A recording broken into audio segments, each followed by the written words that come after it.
نحمده ونستعينه ونستغفره ونعوذ بالله من شرور أنفسنا ومن سيئات أعمالنا من يهد الله فلا مضل له ومن يضلل فلا هادي له ونشهد أن لا إله إلا الله وحده لا شريك له ونشهد أن سيدنا وحبيبنا ومولانا محمدا عبده ورسوله الذي أرسله بالحق بشيرا ونذيرا وداعيا إلى الله بإذنه وسراجا منيرا فقد قال الله تعالى في كلامه المجيد وفرقانه الحميد أعوذ بالله من الشيطان الرجيم بسم الله الرحمن الرحيم إن الله وملائكته يصلون على النبي يا أيها الذين آمنوا صلوا عليه وسلموا تسليما اللهم صل على مولانا محمد وعلى آل سيدنا مولانا محمد প্রাণ খুলে মহব্বতের সাথে সবাই বলেন আল্লাহুম্মা সাল্লি আলা مولانا محمد وعلى آل سيدنا مولانا محمد بلغ العلا بكماله كشف الدجى بجماله حسنت جميع خصاله صلوا عليه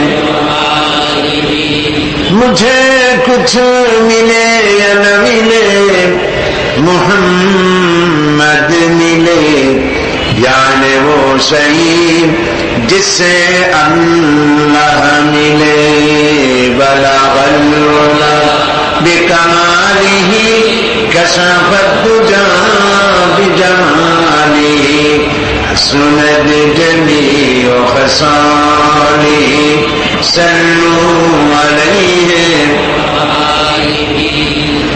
ये तेरी मेराज थी कि तू लोहो कदम तक पहुंचा और मेरी मेराज है कि मैं तेरे कदम तक पहुंचा बलगल उला बिकमालिही कशफत दुजा बिजमालिही हसनत जमीअ खसालिही सल्लू अलैहि আজকে ওই সব কথাই বলবো যেই কথাগুলি কারণে নবী করিম সাল্লাল্লাহু আলাইহি ওয়াসাল্লাম একটি মরা জাতিকে জীবিত করে দিয়েছিলেন, একটা মৃত্যু জাতিকে জীবিত করেছিলেন রাসূলুল্লাহ। সুবহানাল্লাহ বলবেন না? মৃত্যু প্রায় জাতি তার অর্থ এই না যে কবরে থর মতো মরে গেছিল। মরা মানে কি? মরা হচ্ছে ওই জীবিত মানুষের কোনো দাম নাই যার চক্ষু আল্লাহর নিয়ন্ত্রণ মানে না, ওই জীবিত মানুষের হাতের কোনো দাম নাই যার হাত দিয়ে অবৈধ কামাই করে হারাম খায়, সে তো মৃত্যু। ওই হৃদয়ের কোনো দাম নাই জীবিত হৃদয়ের, যেই হৃদয়ের মধ্যে আল্লাহর ভয় নাই। ওই পাও বেঁচে থাকার কোনো লাভ নাই যেই পাও দিয়ে আল্লাহর নিষিদ্ধ কাজে গমন করা হয়। এমন একটি একটি মরা জাতি, যাদের বিবেক মরে গিয়েছিল, যাদের চক্ষু, যাদের বিবেক, যাদের চিন্তা চেতনা, মরণশীলতা সবকিছু মরে গিয়েছিল। জৈবিক চাহিদা মেটাবার জন্য প্রয়োজন ছিল একটি নারীর। সেই নারীটি কার বউ, কার মেয়ে, কার মা দেখার কোনো জরুরত বোধ করত না, এমন একটি জাতি। যারা চুরি করত, ডাকাতি করত, জেনা করত, মিথ্যা কথা বলতো, সত্য বলবো কেন এই কারণ জানা ছিল না। ওরে খুন করবো না কেন এর কোনো কারণ, যুক্তিসঙ্গত কারণ জানা ছিল না। খুন আমি করতেই পারি, খুন করতে পারি, মারতে পারি, এই ধরনের চিন্তা চেতনায় বিশ্বাসী ছিল যে আদ মরা জাতি। সেই মরা জাতিকে রাসূলুল্লাহ জিন্দা করেছিলেন। সুবহানাল্লাহ বলবেন না? এই যে কথাটা বললাম, আমি কি অতিরিক্ত বাড়িয়ে বলেছি? মাত্রই আদৌ বাড়িয়ে বলেছি? রাসূলুল্লাহ একটা মরা জাতি জিন্দা করতে পারছিলেন কিনা বলেন? কি দিয়া করেছিলেন বলেন জোরে? এই সেই কিতাব আমার হাতে আপনারা দেখতে পাচ্ছেন, এই সেই কিতাব। এই কিতাবের সাথে আমার আপনার কলিজার সম্পর্ক, ইমানের সম্পর্ক, রুহের সম্পর্ক, বেঁচে থাকার সম্পর্ক, স্বাধীনতার সম্পর্ক, স্থিতিশীলতার সম্পর্ক, ইজ্জতের সম্পর্ক এই কোরআনের সাথে আমাদের আষ্টে পৃষ্ঠে বাঁধা। কোরআনের সাথে যতদিন জুড়ে থাকবো ততদিন পৃথিবীতে শান্তি নিরাপত্তা নিয়ে থাকবো। যখন কোরআন থেকে ডিটাচ হব তখন থেকে আমাদের উপরে আল্লাহর লানত আর গজব ছাড়া কিছুই থাকবে না। নবী করিম সাল্লাল্লাহু আলাইহি ওয়াসাল্লাম যে কোরআন দিয়ে এই বিশাল বিপ্লব ঘটিয়েছিলেন, সেই কোরআন কি আজও আছে? না, না, কিছু পরিবর্তন হয়েছে। ওই রকম আছে আমার হাতে যেমন দেখতে পাচ্ছেন, সেই কোরআনটা তো। তাহলে এই কোরআন দিয়ে যদি রাসূলুল্লাহ একটা মরা জাতিকে জিন্দা করতে পারে, তাহলে ওই কোরআন আজও আছে। আমরা যে আত্মরা হয়ে গেছি, আমরা জিন্দা হইতে পারবো না? কোরআনের সাথে আমাদের ব্যবহারটা কি? জিন্দা হইতে পারি না কেন? সেই কোরআন আছে অথচ জিন্দা হইতে পারি না কেন? পারি না এই কারণে যে কোরআনের সাথে সম্পর্ক এতটুকু বড় জোর, সকাল বেলায় ফজরের নামাজ পড়ে ঝুলিয়া ঝুলিয়া আমরা তেলাওয়াত করি। বড় জোর কোরআন শরীফ দিয়া তাবিজ বানাইয়া গলায় ঝুলাই রাখি। হয় গলায় ঝুলাই, না হয় ঝুলে ঝুলে পড়ি, বুঝিও না কি পড়ি। এটা ঠিক কিনা? যত বড় শিক্ষিত হোক, যারা বুদ্ধিজীবীর দাবি করে না, জিজ্ঞেস করুন তো আউযু বিল্লাহি মিনাশ শাইতানির রাজিম লেখে কেমনে? কোরআন এই শব্দের অর্থ কি? কোরআন নাজিল হয়েছিল কিভাবে, তার ক্রমধারা কি? কোরআনের সূরাগুলি বিন্যাস করার পদ্ধতি কি? সাহাবায়ে কেরামদের মধ্যে 10 জন সাহাবী যে জান্নাতের সুসংবাদ পেয়েছিলেন তাদের নাম কি? এদের মধ্যে কাতেবে ওহী কে ছিলেন? কে কে হিজরত করেছিলেন সর্বপ্রথম? এগুলি বলতে পারবেন না। বুদ্ধিজীবী তো বলতে পারবেন চিত্র তারকা কে, তার বাপের নাম কি, দাদার নাম কি, সব বলতে পারবেন, কিন্তু কোরআন সম্পর্কে জানা নাই। এই জন্য ডক্টর শহীদুল্লাহ, আপনার নাম শোনেন নাই? তার জন্য দোয়া করতে ইচ্ছে করে, আল্লাহ তাকে জান্নাত নসিব করুন। ডক্টর শহীদুল্লাহ যখন ডক্টরের ডিগ্রি করে দেশে ফিরলেন, তো লোকেরা মনে করলো ডক্টর হয়ে আসছে। পুরান ঢাকার লোকেরা সবাই গেল তার কাছে জ্বর, সর্দি, ব্রঙ্কাইটিস, টাইফয়েড, নিউমোনিয়ার ওষুধ আনার জন্য। তিনি যে এত বুঝাইতে চেষ্টা করলেন যে আমি ওষুধের ডাক্তার না, আমি ভাষার ডাক্তার। পুরান ঢাকার লোকেরা কইল ডক্টর হইছে মগর ওষুধ দিবার পারে না। ডক্টর মরহুম শহীদুল্লাহ তিনি বক্তৃতা করতে গিয়ে বলতেন শিক্ষিত লোকদেরকে, উনি তো সাধারণ লোকদের মধ্যে বক্তৃতা করতেন না, শিক্ষিত লোকদের মধ্যে বক্তৃতা করতে গিয়ে বলতেন, তোমরা যতই শিক্ষা গ্রহণ করো, ব্রিফকেস ভর্তি করে যত ডক্টরের ডিগ্রি আনো না কেন, এই কিতাবের জ্ঞান যদি না থাকে তোমরা পণ্ডিত, তবে তোমরা মূর্খ পণ্ডিত। এই কিতাবের জ্ঞান যদি থাকে তাহলে তোমরা সত্যিকারের পণ্ডিত হইতে পারবা। সেই কিতাবখানার নাম কি? আল কোরআন। আমি আজ আপনাদের সামনে এই কোরআন থেকে সেই কথাগুলি বলবো ইনশাআল্লাহ। আপনারা দোয়া করেন যেন বলতে পারি। আমি আল্লাহর কাছে নিজেকে সুবর্দ করতেছি, সুবহানাকা লা ইলমা লানা ইল্লা মা আল্লামতানা। আল্লাহ তাআলা, আমার তো কোনো জ্ঞান নাই, আমি তো, লোকেরা আমাকে মুফাসসিরে কোরআন বলে, কিন্তু আমি তো জানি আমি কি, আমি কোরআনের একজন ছাত্র মাত্র। এই লাখো জনতাকে তোমার কোরআন থেকে বলা তৌফিক দান করে দিও, বলি আমিন। প্রিয় ভাই সব, শয়তানের ওয়াসওয়াসা থেকে আসুন আগে পানা চেয়ে নি। সবাই পড়েন আমার সাথে, আউযু বিল্লাহি মিনাশ শাইতানির রাজিম বিসমিল্লাহির রাহমানির রাহিম।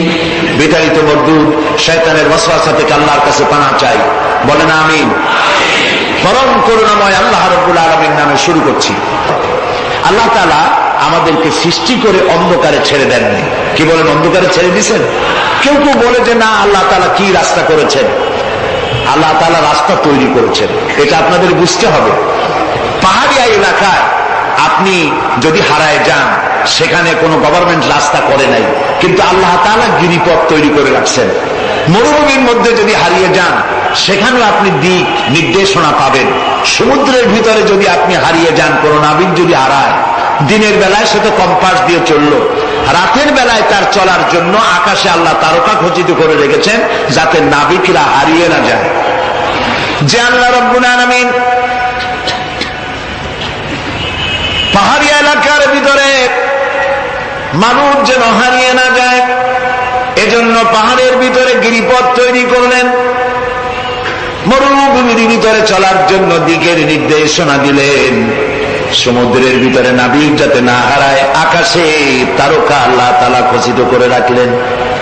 সে আল্লাহ রাব্বুল আলামিন পৃথিবীতে মানুষ চলাফেরা করবে, মানুষ জন্মগ্রহণ করে মৃত্যু পর্যন্ত চলার জন্য তার অর্থনীতি প্রয়োজন, রাজনীতি প্রয়োজন, সমাজনীতি প্রয়োজন, তার শিক্ষানীতি প্রয়োজন। জীবনের এই নীতিমালার বাঁকে বাঁকে মোড়ে মোড়ে সে হারায় যাবে। আল্লাহ তাআলা এমনটি তার বান্দার প্রতি আচরণ করতে পারেন না। সেজন্য রব্বুল আলামিন বান্দা পৃথিবীতে যেন সঠিক পথে চলতে পারে, এজন্য তার জীবনের প্রত্যেকটি মোড়ে মোড়ে বাঁকে বাঁকে আল্লাহ তাআলা কোরআনের আলো, নূরের আলো আল্লাহ জ্বালিয়ে রেখেছেন। আল্লাহ তাআলা বলেন, قد جاءكم من الله نور وكتاب مبين قد جاءكم من الله نور। ও পৃথিবীর মানুষেরা শোনো, অবশ্যই আমি আল্লাহর পক্ষ থেকে তোমাদের জন্য এসেছে আলো। ওয়া কিতাবুম মুবিন, আর দিয়েছি আমি একটা স্পষ্ট কিতাব, সুস্পষ্ট কিতাব। তোমাদের সৃষ্টি করে আমি অন্ধকারে ফালাই দেই নেই, আমি একটা আলো দিছি। সেই আলোটা কি? সূর্য? সেটি কি চন্দ্র? না, সেটি চন্দ্র নয়, সেটি সূর্য নয়। সেই আলোটির নাম হলো মুহাম্মাদুর রাসূলুল্লাহ সাল্লাল্লাহু আলাইহি ওয়াসাল্লাম।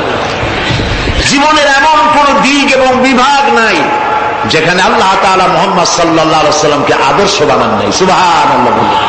আমি তার কথাই আজকে আপনাদেরকে বলবো ইনশাআল্লাহ। বলি ইনশাআল্লাহ। প্রিয় ভাই সব, এই পৃথিবীতে আল্লাহ রাব্বুল আলামিন সব থেকে দুর্বল করে সৃষ্টি করেছেন মানব গোষ্ঠীকে। মানুষেরা সব থেকে দুর্বল। আপনি বলতে পারেন যে কেমনে আমরা দুর্বল হইলাম, এত মারামারি করি তারপরেও দুর্বল? হ্যাঁ, তারপরেও দুর্বল। যেমন গরু, সে তার আত্মরক্ষার জন্য মাথায় দুইটা শিং পাইছে, আমরা কেউ শিং পাইনি, আমরা গুতগুতি করতে পারি না, ঠিক না? কথা বল না কেন? কুকুরে কামড়াইতে পারে, কুকুরের কাজ কুকুরে করেছে, কামড় দিয়েছে পায়, তাই বলে কি কুকুরে কামড়ানো মানুষের শোভা পায়? মানুষ কি কুত্তার গায়ে কামড় দিতে পারবে? ওই রকমের শক্তিশালী দাঁত মানুষের আল্লাহ দেন নাই। সাপেরে আল্লাহ তাআলা বিষধর দন্ত দিয়েছেন, বাঘেরে খাবার মধ্যে নখর দিয়েছেন, মূলার মতো মোটা মোটা দাঁত দিয়েছেন। এমনকি আত্মরক্ষার জন্য ভীমরুল বল্লারও হুল ফুটাবার মতো শক্তি আল্লাহ দিয়েছেন। এবার বলেন তো, আপনার কাছে আত্মরক্ষার কি আছে? আপনি তো বলতেই পারেন বীরত্বের সাথে, হ্যান করেঙ্গে ত্যান করেঙ্গে, লাঠিকে আমদার মুগুর ভরেঙ্গে, বলতে পারবেন, কিন্তু লাঠির মধ্যে মুগুর আপনি ভরতে পারবেন না। মানুষের কাছে আত্মরক্ষার কোনো হাতিয়ার নাই। এই মাহফিলের মধ্যে যদি এখন একটা সাপ ঢোকে, অথবা বড় জাতের কয়েকটা ব্যাঙ ঢোকে, লাফানো শুরু করবে এই মাথা দিয়া, এই মাথা দিয়া লোক দৌড় আরম্ভ করবে। তারপর অন্তত সদরঘাট পর্যন্ত দৌড়ে গিয়ে জিজ্ঞেস করবে, ভাই আমরা দৌড়াই কেন? তো সামান্য ব্যাঙের সাথে পারি না, সামান্য সাপের সাথে পারি না, বললাম ভীমরুলের সাথেও পারি না। আত্মরক্ষামূলক হাতিয়ার আমাদের কাছে দেওয়া হয় নাই। এরপরে এমনকি আমরা চোখও ভালো করে দেখি না, চোখ দিয়েও আমরা দেখতে পাই না। আপনারা বলবেন তাহলে আমরা কি ভেলকি দেখি? না, ভেলকি দেখেন না। আমাদেরকে দেখতে হলে আমরা আলোর সাহায্য দেখি, আলো না হলে আমরা দেখতেও পারি না। অমাবস্যার রাতে মানুষ নিজের শরীরও নিজে দেখতে পারে না। এই যে অবস্থা, এই যে দুর্বলতা, এই দুর্বল মানুষকেই পৃথিবীর সকল সবল প্রাণীর চাইতে আল্লাহ তাআলা শ্রেষ্ঠ করেছেন। শ্রেষ্ঠ কে? বলেন কে? কিসের দিক থেকে শ্রেষ্ঠ? জ্ঞান। জ্ঞান দিয়ে আল্লাহ মানুষকে শ্রেষ্ঠ করেছেন। সুতরাং জ্ঞান দিয়ে আপনি সব চিনবেন, আর আলোর পথ চিনবেন না, তা তো হতে পারে না। এই জন্য আপনি সব যেমন চেনেন, আলোর দিশাও আপনাকে পাইতে হবে। আপনার নেতা Karl Marx, Lenin, Mao Tsetung, Hegel, Darwin, Copernicus, Kepler, এরা আপনার নেতা হতে পারে না। আপনার আমার নেতা হবেন মুহাম্মদুর রাসূলুল্লাহ সাল্লাল্লাহু আলাইহি ওয়াসাল্লাম। আচ্ছা, ওনারা নেতা হবেন না কেন? সেটাও একটু ব্যাখ্যার দাবি রাখে। ওনারাও কিন্তু কষ্ট করেছেন। মার্কস, হেগেল, মাও সেতুং, এরা কষ্ট করেছেন, জেল খেটেছেন, বই লিখেছেন, মানবতার কল্যাণে এগুলি করেছেন। কিন্তু তাদের কথার কোনো মিল ছিল না। এক একজন এক এক ধরনের কথা বলেছেন, এবং তাদের কথা দিয়ে পৃথিবীর মানুষের জন্য কোন স্থায়ী শান্তি প্রতিষ্ঠিত হয় নাই পৃথিবীর 1 ইঞ্চি জমিনের ওপারেও। এটা ঠিক কিনা? নবীদের কথায় আমাদের চলতে হবে, কারণ নবীদের কথার মধ্যে কোনো গরমিল হয় নাই। আদম আলাইহিস সালাম বলেছেন আল্লাহ এক, নূহ আলাইহিস সালাম বলেছেন বেশি হইতে পারে, নাউযুবিল্লাহ। ইব্রাহিম আলাইহিস সালাম বলেছেন আখিরাত আছে, আরেকজন নবী বলেছেন নাও থাকতে পারে। একজন নবী বলেছেন কবর আযাব হবে, আরেকজনে বলেন এটা একটা আমার চিন্তায় না থাকতেও পারে। এইরকম নবীদের কথার মধ্যে কোনো ব্যস্কম হয়েছে? বলেন হয়েছে? কেন হয় নাই? কারণ দার্শনিক, রাজনীতিবিদ, ওনাদের যে শ্রেণী, ওর থেকে নবীদের শ্রেণী সম্পূর্ণ স্বতন্ত্র, এবং 2 শ্রেণীর মাঝে গালফ অফ ডিফারেন্স। দার্শনিক এবং রাজনীতিবিদরা তারা কথা বলেন নিজস্ব মন মস্তিষ্ক প্রসূত জ্ঞান দিয়ে, আর নবীরা কথা বলেন আল্লাহর জ্ঞান দিয়ে। এই জন্য পৃথিবীতে যত নবী এসেছেন সমস্ত নবীদের স্লোগান ছিল একটা। কয়টা ছিল?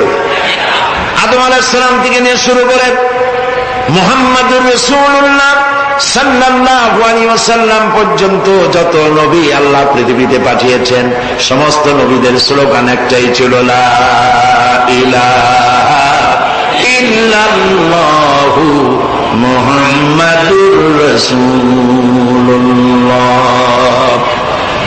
মুহাম্মদুর রাসূলুল্লাহ নবী করিম সাল্লাল্লাহু আলাইহি ওয়াসাল্লামের সময় হয়েছে, আর বাকি সমস্ত নবীর সময় স্লোগান একটাই ছিল, লা ইলাহা ইল্লাল্লাহ। কোনো ব্যস্কম নাই, সব নবীরা এক কথা বলেছেন। কারণ নবীরা যে কথা বলেছেন সমস্ত কথা আসছে একটা অফিস থেকে।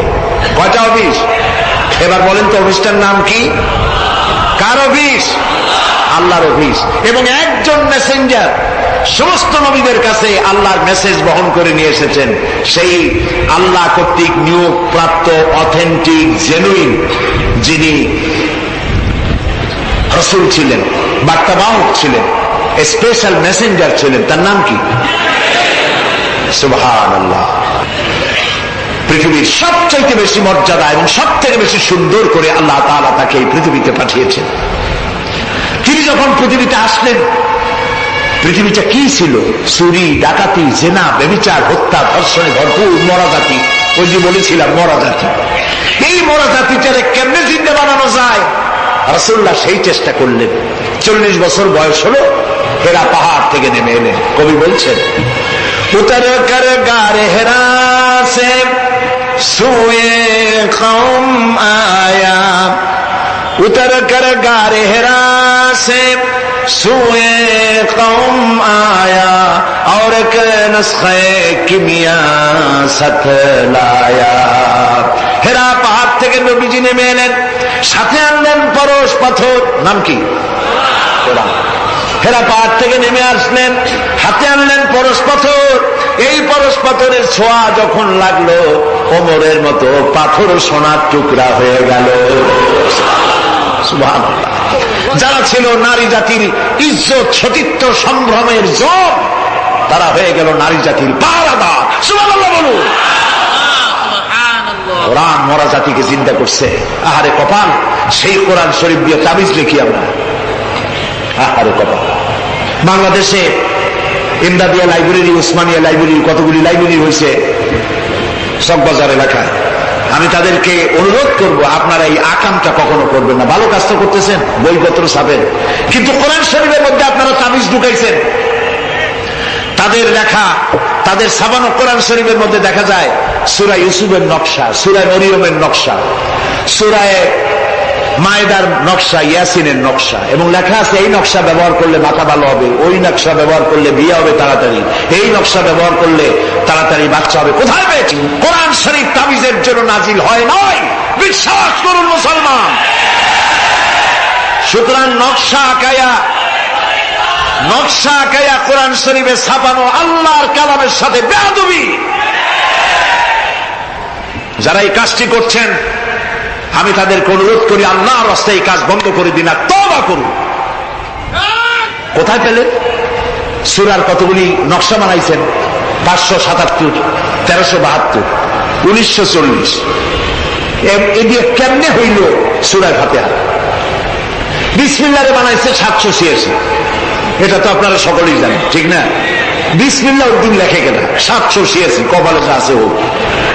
প্রিয় ভাই সব, 10 লক্ষ বার যদি 786 লেখেন, একবার বিসমিল্লাহর সমান হবে না।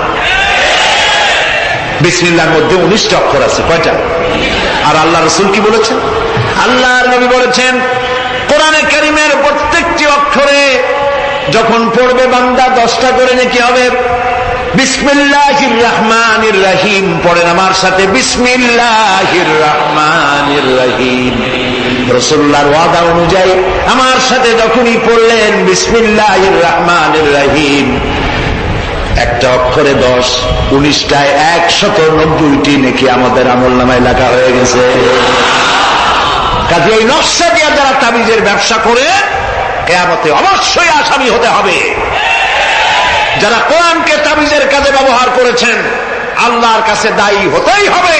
কারণ মানুষকে আপনারা বোঝাতে চেষ্টা করেছেন কোরআন তাবিজের কিতাব, অথচ কোরআন এসেছিল একটি সমাজ, একটি রাষ্ট্র বিপ্লব করার জন্য। রাসূলুল্লাহ হচ্ছেন পৃথিবীতে সুন্দর, সুখী, সমৃদ্ধশালী আধুনিক রাষ্ট্রের শ্রেষ্ঠ রূপকার, এবং এই কোরআন দিয়ে তিনি এমন এক রাষ্ট্র বিনির্মাণ করেছিলেন যেখানে চুরি ছিল না, ডাকাতি ছিল না, জেনা ছিল না, ব্যভিচার ছিল না, হত্যা ছিল না, ধর্ষণ ছিল না, সন্ত্রাস মুক্ত সমৃদ্ধি একটি সুখী সমাজ তৈরি করেছিলেন নবী করিম সাল্লাল্লাহু আলাইহি ওয়াসাল্লাম। প্রিয় ভাই সব, বড় আফসোস লাগে, সেই কোরআনে শুধু চুমাই খাই, বুকেই লাগাই, আর এই কোরআন শরীফ নিয়ে আমরা কাজে লাগাইতে পারলাম না। এটা ঠিক কিনা? কোরআনকে কাজে লাগাইতে পারছি? পারি নাই। কোরআন শরীফ খালি ঝুলে ঝুলে পড়ি। দেখেন, রমজান মাসে আমাদের দেশের লোকেরা গপ্প করে, ভাই তোমার বাড়ি কি হয়েছে জানি না, আমার পুতের বউ 7 খতম, আমার মেয়ে ক্লাস 9-এ পড়ে, ও 3 খতম, ওর মায় 13 খতম, আর আমি নিজে এমনি এমনি খতম।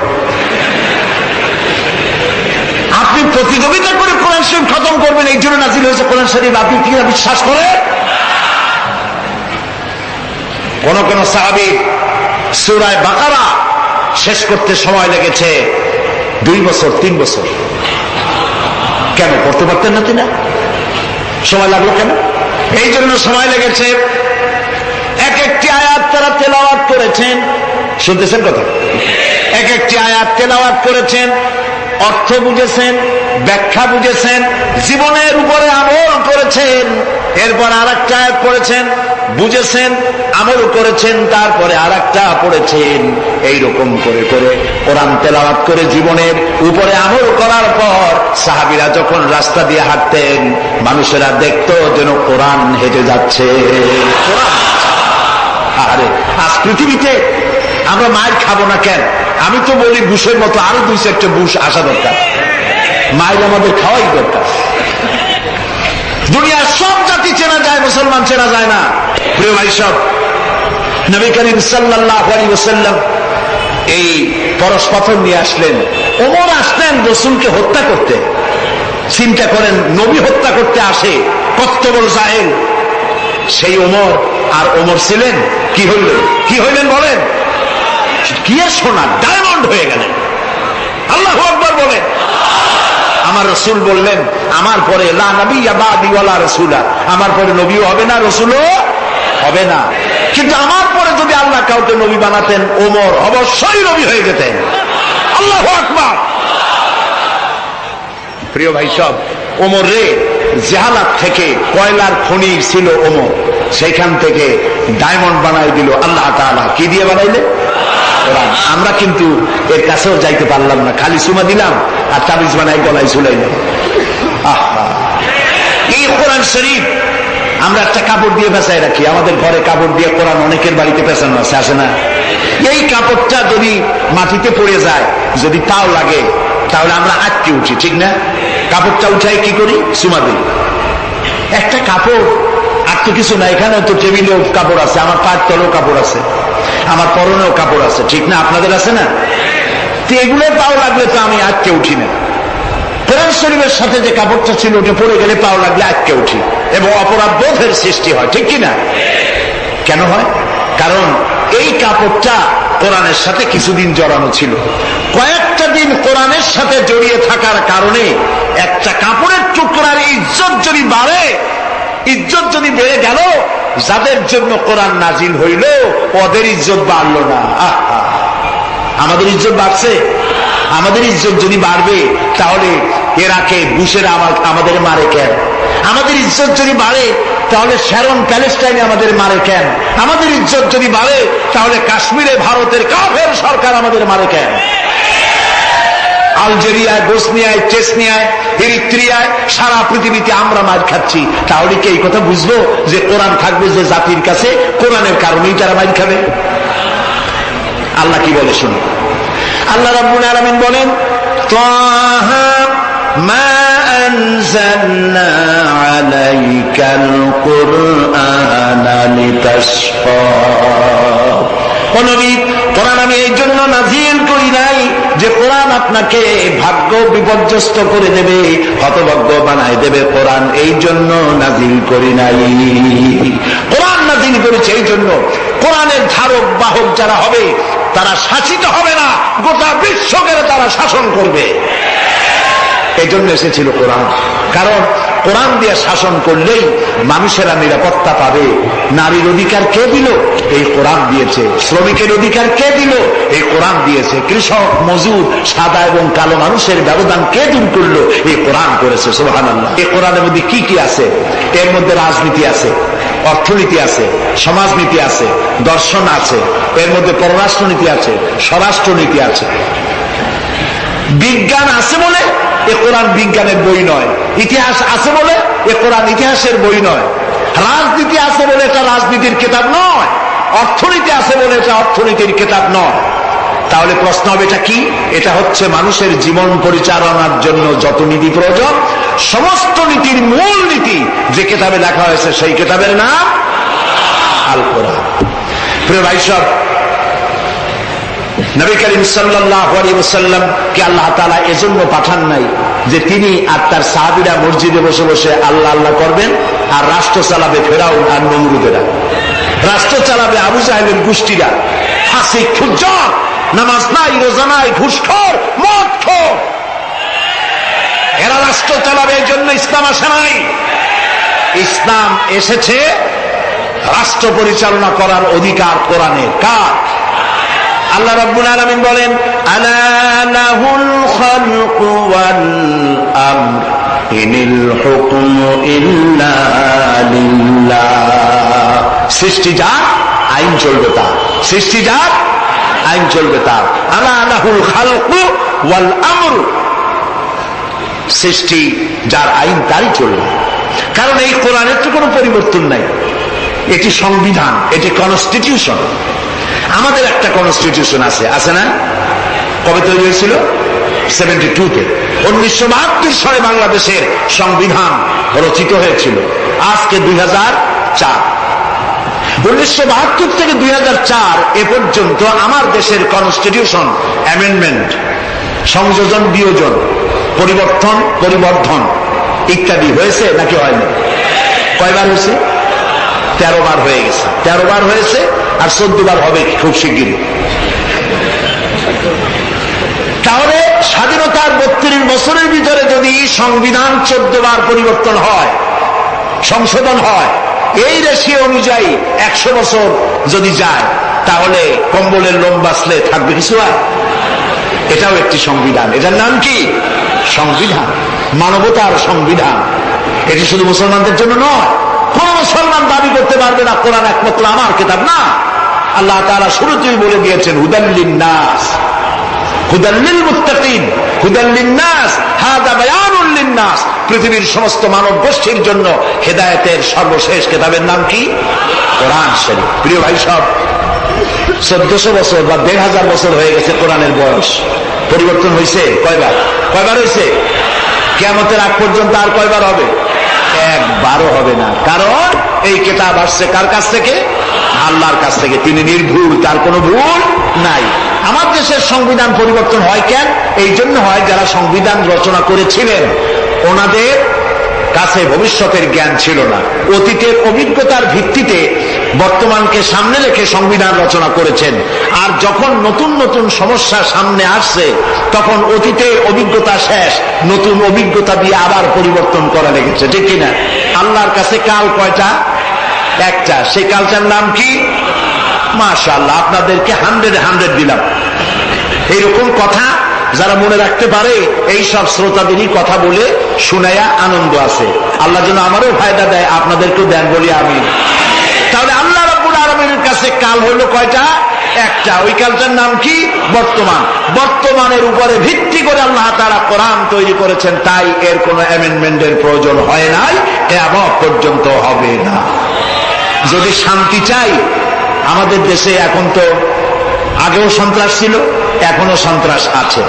সন্ত্রাস নির্মূল আমরা করতে পারবো না যতক্ষণ না এই কোরআনের শাসন প্রতিষ্ঠিত হচ্ছে, ততক্ষণ পর্যন্ত সন্ত্রাস নির্মূল করা যাবে না।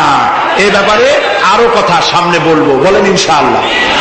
প্রিয় ভাই সব, তো আল্লাহ রাব্বুল আলামিন আমাদেরকে একখানা কিতাব দিলেন আর জিজ্ঞেস করলেন, আমাদেরকে বললেন, আফাগায়রা দীনিল্লাহি ইয়াবগুন ওয়া লাহু আসলামা মান ফিস সামাওয়াতি ওয়াল আরদি তাওআন ওয়া কারহা। আফাগায়রা দীনিল্লাহি ইয়াবগুন, আল্লাহর দেওয়া জীবন ব্যবস্থাকে ছেড়ে দিয়ে মানুষের তৈরি করা, অন্যের তৈরি করা কোন জীবন বিধান তোমরা তালাশ করো নাকি? আল্লাহ প্রশ্ন করছেন। ওয়ালাহু আসলামা মান ফিস সামাওয়াতি ওয়াল আরদ, অথচ আকাশে যা আছে, জমিনে যা আছে, আনুগত্যের মস্তক সবাই অবনত করে দিয়েছে আমি আল্লাহর সামনে। সুবহানাল্লাহ। আর তাই সেখানে শান্তি।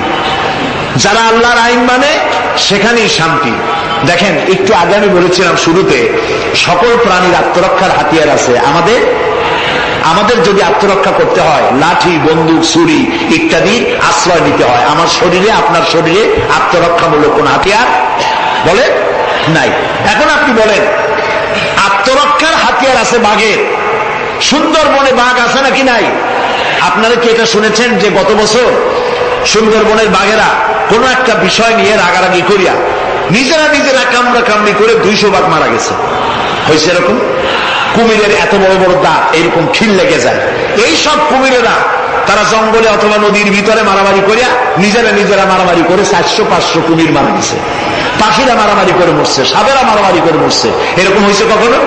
হয় না। বরং আমি বলতে চাই, এই পৃথিবীতে বাঘে, সাপে, কুমিরে, হাঙ্গরে, সিংহে যত না মানুষ মেরেছে, মানুষেরা নিজেরাই তার থেকে 1,00,000 গুণে বেশি মানুষ মেরেছে। ওদের মধ্যে শান্তি আছে, আমাদের মধ্যে শান্তি নেই। ওরা আল্লাহর আইন মানে, মানুষ আল্লাহর আইন অমান্য করে, আর সেই জন্যই মানুষকে অশান্তি পোহাতে হয়। এই অশান্তি থেকে বাঁচতে হলে পথ কি?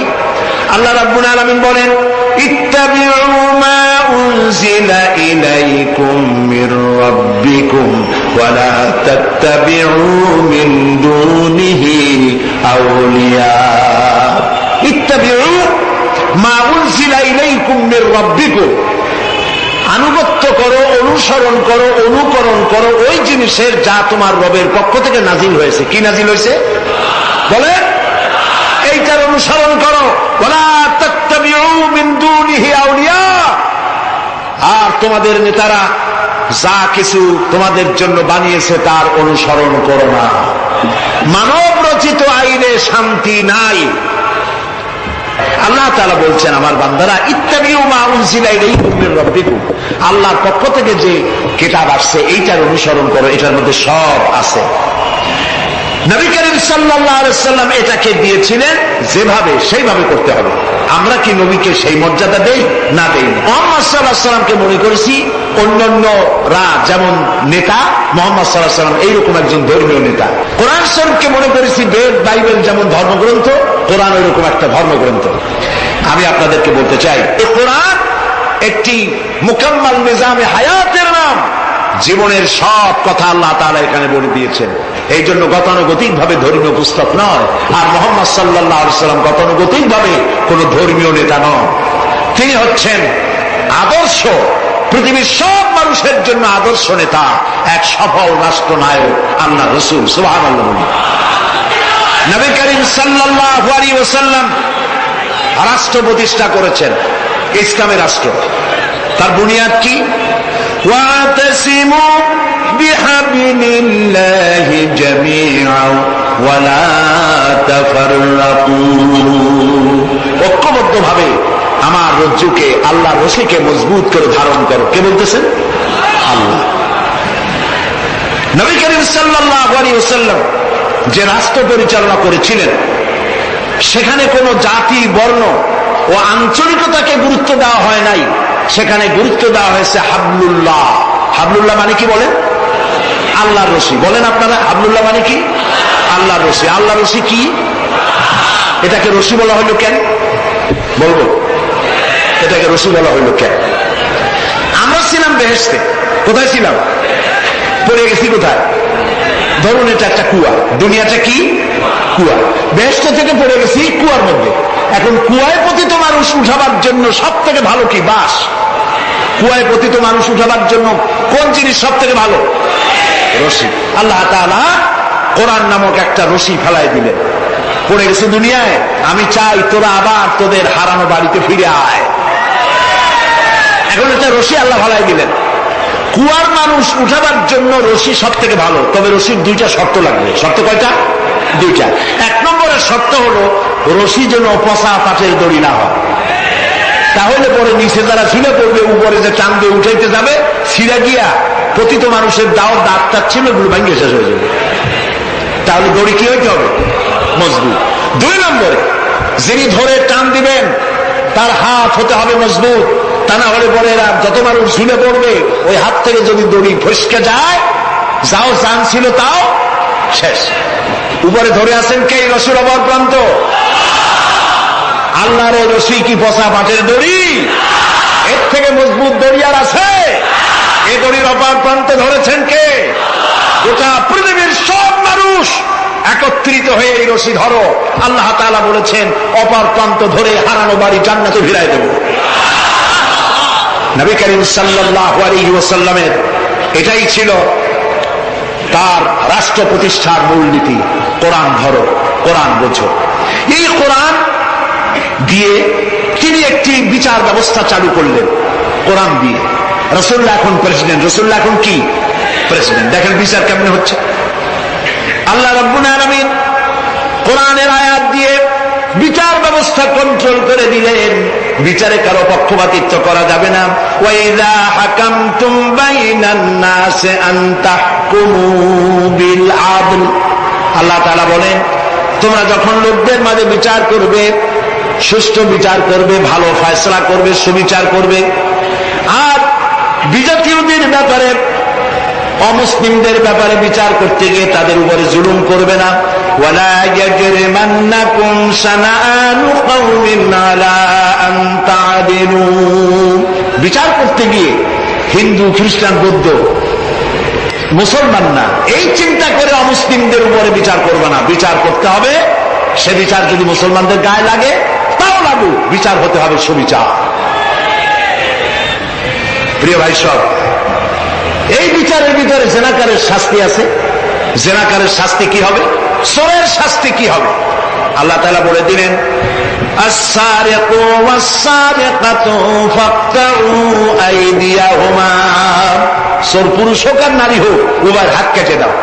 এই আইনটা কার? বলেন, আল্লাহ তাআলার আইন।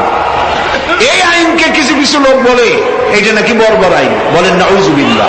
আল্লাহর আইনকে যদি কেউ বর্বর আইন বলে, তার ঈমান থাকে? আর ঈমান তো নাই, থাকবে কি? আল্লাহ বলছেন হাত কেটে দাও। এখন যারা এটার বিরুদ্ধে, তারা বলে কি জানেন? ওদের তো বলা হয় বুদ্ধিজীবী। কি জীবী? বুদ্ধিজীবী। আর বুদ্ধির ঠেলায় যত বুদ্ধিজীবী আছে বাংলাদেশে, দেখবেন মাথায় কারো চুল নাই। বুদ্ধির জ্বালায় চুল টুল সব শেষ। চতুর্দিকে কিছু আছে স্টেডিয়ামের মতো, চতুর্দিকে দর্শক, মাঝখানে খালি। এরা বলে কি? এরা বলে চোরের হাত কাটা আইন বর্বর আইন। হাত কাটলে, ও তো গরিব মানুষ, চুরি করছে, হাতটা কাটলে ওর ছেলে মেয়ে না খাই মরবে, সবাই হবে ভিক্ষু। এটা আইন হলো? ওই বেটারা জানে না চোরের হাত কাটা আইন রাসূলুল্লাহর মক্কি জিন্দেগিতে নাজিল হয় নাই। এই আইন নাজিল হয়েছে রাসূলুল্লাহ যখন মদিনায় প্রেসিডেন্ট। খাওয়া, পড়া, শিক্ষা, চিকিৎসা, বাসস্থানের গ্যারান্টি দেওয়া হয়ে গেছে। কারো খাবারের অভাব নাই, পড়ার অভাব নাই। এই সময় আয়াত নাজিল হলো। এখন তো যদি চুরি করে তাহলে বোঝা যাবে এটা তার পেশা অথবা নেশা। পেটের জ্বালায় তো চুরি করেনি। কাজে এখন যদি কেউ চুরি করে হাত কেটে দাও। হযরত ওমর রাদিয়াল্লাহু তাআলা আনহু বলেছেন, তার জামানায় একবার দুর্ভিক্ষ হয়েছিল মদিনায়। তিনি বলেছিলেন, এখন যদি কোন চোর ধরা পড়ে এই অবস্থায় যে পেটের জ্বালায় চুরি করছে, এটা যদি প্রমাণিত হয়, তাহলে হাত কাটা আইন চালু করবা না। তার মানে ইসলাম আগে দেয় পেটে, তারপরে দেয় পিঠে। এই জন্য ইসলামী সরকার তার কাজই হলো জাতির উপরে, দেশবাসীর উপরে ইনসাফ করা, তাদের প্রয়োজন মিটিয়ে দেওয়া। এটা হচ্ছে তাদের দায়িত্ব। সেই দায়িত্ব করে ইসলাম। এবার দেখেন নরহত্যার শাস্তি। এই যে সমানে খুন হইতেছে বিভিন্ন জায়গায়, শাস্তি হয় না, সেই জন্য খুন বাড়তে থাকে। বিচারের কিছু মারপ্যাচ আছে, সেই মারপ্যাচে চোরগুলা, ডাকাতগুলা, সন্ত্রাসীগুলা পার পাইয়ে যায়। পুলিশেরা জীবন প্রাণান্ত করে এক একটা আসামি ধরে, প্রাণান্ত করে আসামি ধরে। তারপরে হাইকোর্ট থেকে জামিন পেয়ে যায়। যারে ধরলো জামিন পেয়ে গেল। এখন তো সে পুলিশের নাকের ডগায় আঙ্গুল দিয়ে দেখা যায়, পাল্লা নামার আটকাইতে। ঠিক না? ইসলামের বিধান ভিন্ন। হত্যা করেছে, ইয়া আইয়ুহাল্লাযীনা আমানু কুতিবা আলাইকুমুল কিসাসু ফিল কাতলা। তোমাদের প্রতি নরহত্যার শাস্তি স্বরূপ কিসাস নির্দিষ্ট করা হয়েছে, অর্থাৎ হত্যার বদলে হত্যা। যে হত্যা করেছে প্রমাণিত হয়েছে, ওরে নিয়ে আসো পল্টনের মাঠে, রেডিওর সমস্ত চ্যানেলগুলিকে দাওয়াত দাও, পত্রিকার সাংবাদিকদের দাওয়াত দাও, লোকেরা দেখুক, সকলের সামনে ওকে হত্যা করা হোক। জিনার শাস্তি আয-যানি ওয়াজ-যানিয়াতু, আয-যানিয়াতু ওয়াজ-যানি ফাজলিদু কুল্লা ওয়াহিদিন মিনহুমা মিয়াতা জালদা।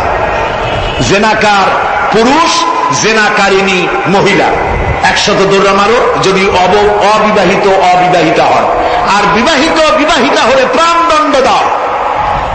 একজন ধর্ষক যে নারী ধর্ষণ করেছে, ধর্ষণ হচ্ছে না, বিচার নাই।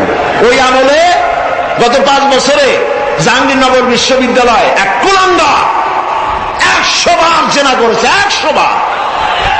তারপরে ককটেল পার্টি করেছে। যখন পত্রপত্রিকায় সমালোচনার ঝড় উঠল, তখন সেই সময়ের নেতৃবৃন্দরা এর একটা বিচারও করছিল। সেই বিচার হলো, ওই কুলাঙ্গার তাদেরই সোনার ছেলে, তারে ডাকিয়া মাথায় হাত বুলাইলো, এই দুষ্ট ছেলে, এরকম করতে নাই। এই হলো বিচার। ইসলামের বিচারটা কি? ইসলামের বিচার হয়েছে ধর্ষক প্রমাণিত হয়েছে, নিয়ে আসো ময়দানে, চতুর্দিকে লোকেরা পাথর নিয়ে দাঁড়াও,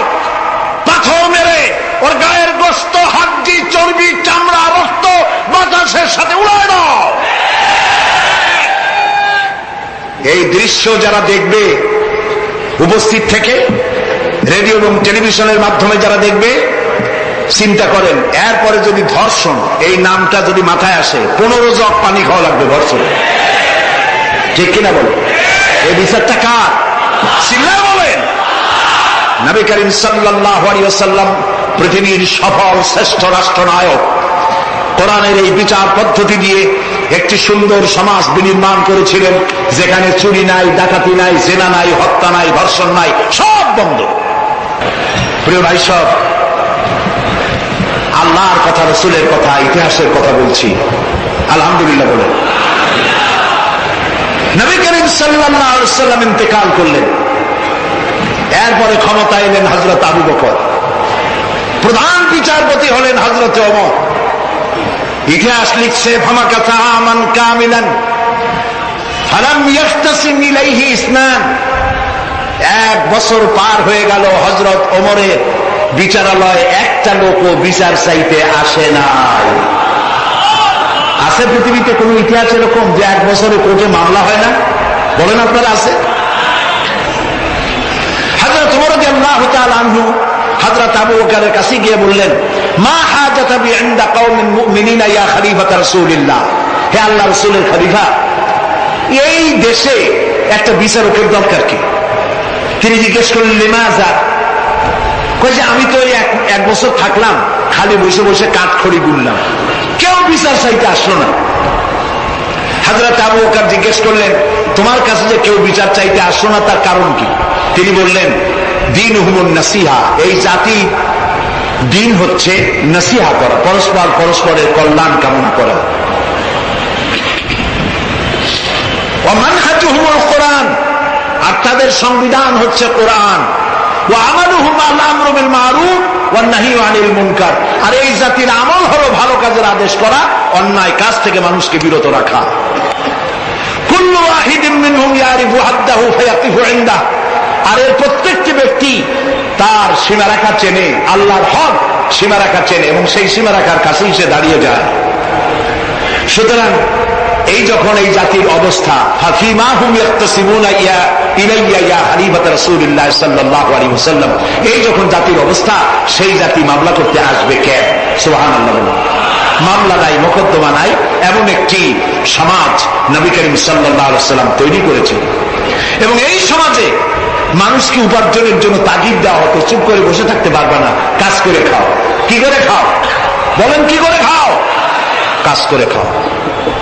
হাত যে এইভাবে করে নেয়, এই হাতের কোনো দাম নাই, এভাবে করে যিনি দেয় সেই হাতের দাম বেশি। সুবহানাল্লাহ। আল্লাহ রাব্বুল আলামিন বলেন, ফাইদা কুদিয়াতিস সালাতু ফান্তাশিরু ফিল আরদি ওয়াবতাগু মিন ফাদলিল্লাহ। নামাজ যখন পড়া হয়ে গেল, ছড়িয়ে পড়ো আমার ময়দানে, ক্ষেত খামারে, অফিসে, আদালতে, রুজি কামাই করো, বসে থেকো না। রাসূলুল্লাহ বলেছেন, ইদা সাল্লাইতুমুল ফাজরা ফালা তানুমু আন তালবি আরযাকিকুম। ফজরের নামাজ যখন পড়া হয়, বসে থেকো না, ফালা তানুমু, ঘুমায়ো না, আন তালবি আরযাকিকুম, রুজি কামাবার জন্য মাঠে ময়দানে নেমে যাও। হযরত ওমর রাদিয়াল্লাহু তাআলা আনহু মসজিদে নববীতে ফজরের নামাজ পড়ে দেখলেন এক গ্রুপ লোক সেখানে বসা। জোহরের সময় দেখলেন সেই লোকগুলি বসা, আসরও দেখলেন, মাগরিবও দেখলেন, এশাও দেখলেন। প্রশ্ন করলেন, তোমরা যে এখানে বসা, তোমরা কারা? গতকাল ফজর থেকে আজকে এশা পর্যন্ত দেখতেছি, তোমরা কারা? তারা বললো যে আমরা এখানে আল্লাহর জিকির আজকার করি, দূরের থেকে আসছি। খাও কি? যে কিছু লোকেরা আমাদেরকে রান্না বান্না করে খাওয়া, আমরা আল্লাহর জিকির করি তো, এই জন্য রান্না বান্না করে আমাদের খাওয়ায় যায়। হযরত ওমর বলছেন, তোমাদের মতো অলসগুলোরে যে খাওয়ায়, তোমাদের থেকে ওই লোকগুলির মর্যাদা আল্লাহর কাছে অনেক বেশি। তবে মনে রাখো, আগামীকাল ফজরের পরে যদি এই জায়গায় তোমাদেরকে বসে থাকতে দেখি, ব্যাট মেরে মসজিদের নববী থেকে বের করে দেব। কাজ করো। ইসলাম কাজের প্রতি উৎসাহিত করেছে এবং ধনাঢ্য লোককে দায়িত্ব দিয়েছে, অফি আমওয়ালিহিম হাক্কুল লিসাইলি ওয়াল মাহরুম। ধনীদের উচিত গরিবদের অধিকার আদায় করে দেওয়া, কাই লা ইয়াকুনা দুলাতাম বাইনাল আগনিয়াই মিনকুম, যাতে করে তোমাদের সম্পদগুলি গুটিকতক লোকের ভিতরে যেন পঞ্জীবিত হয়ে না থাকে। নবী করিম সাল্লাল্লাহু আলাইহি সাল্লাম তার রাষ্ট্র ব্যবস্থার মধ্যে একটি ব্যাংক তৈরি করেছিলেন। ব্যাংকের নাম ছিল বাইতুল মাল। বরুণ ব্যাংকের নাম কি ছিল? বাইতুল মাল।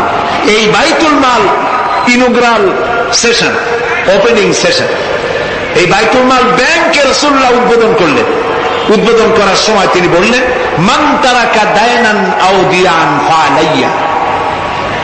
আমার রাষ্ট্রের ভেতরে কোন মানুষ যদি ঋণগ্রস্ত হয়ে মারা যায় আর তার ঋণ পরিশোধের কোন সুযোগ যদি না থাকে তার ছেলে মেয়ের কাছে, তার বউয়ের কাছে, তাহলে তার অসহায় সমস্ত এতিম বাচ্চা পরিবারের লোকগুলি আর ঋণ পরিশোধের দায়িত্ব আমি মুহাম্মদ সাল্লাল্লাহু আলাইহি সাল্লাম আমার কাঁধে উঠাইয়া নিলাম।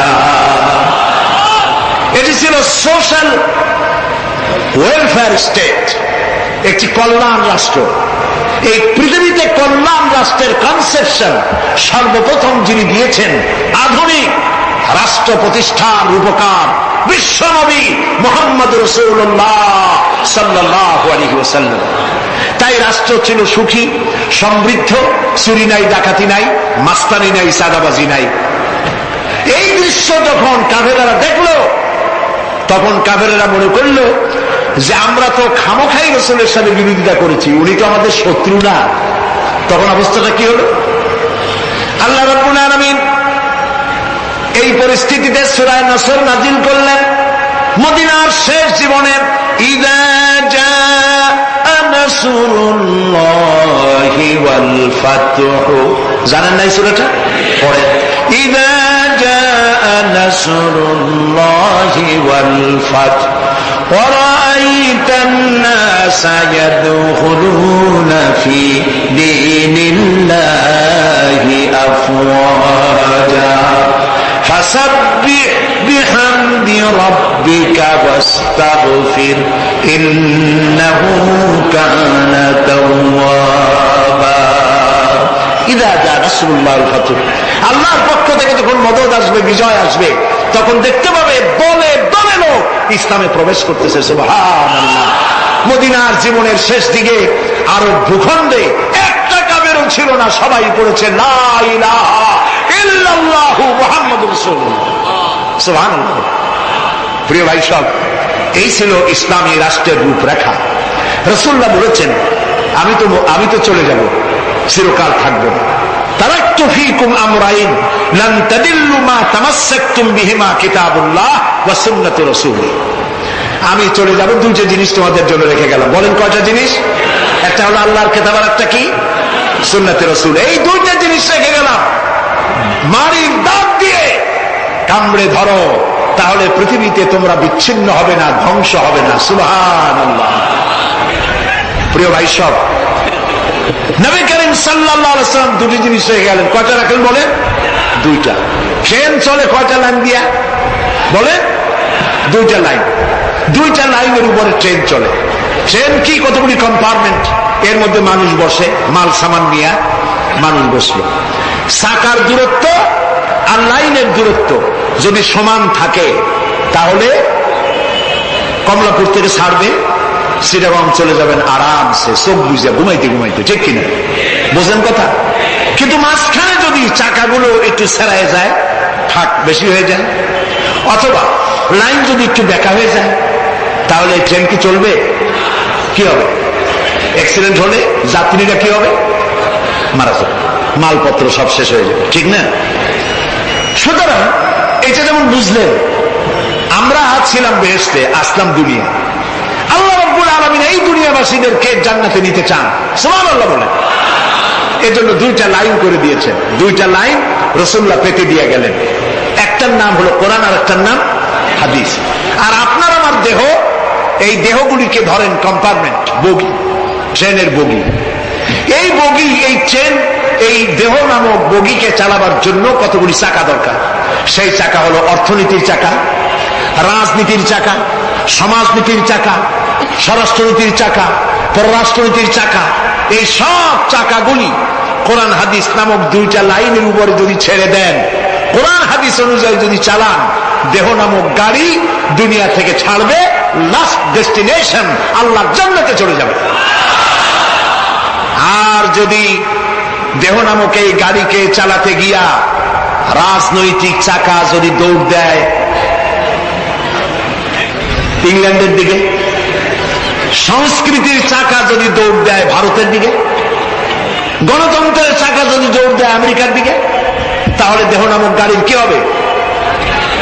অ্যাক্সিডেন্ট অবধারিত। কথাটা কি বোঝা কঠিন না সহজ? সুতরাং আসুন কোরআনের, আল্লাহ রসুলের বলা ওই কোরআন আর ওই হাদিস, এই দুইটা নিয়ে আমাদের জীবনকে পরিচালিত করতে চেষ্টা করি, এবং এই চেষ্টা ফলবতী হতে পারে পার্লামেন্টে। 1000 বছর ওয়াজ করে যা করতে না পারবেন, পার্লামেন্টে যদি কোরআনের পক্ষের লোকেরা মেজরিটি হয়, তাহলে 1000 বছর ওয়াজের তুলনায় একটা বিল পাস করলে অতি তাড়াতাড়ি তা হয়ে যায়। এই জন্য জনগণকে সেভাবে তৈরি হতে হবে, প্রস্তুতি নিতে হবে এবং বুঝতে হবে কোরআনের আইন ছাড়া সন্ত্রাস দুর্নীতি নির্মূল হবে না, হবে না, হবে না।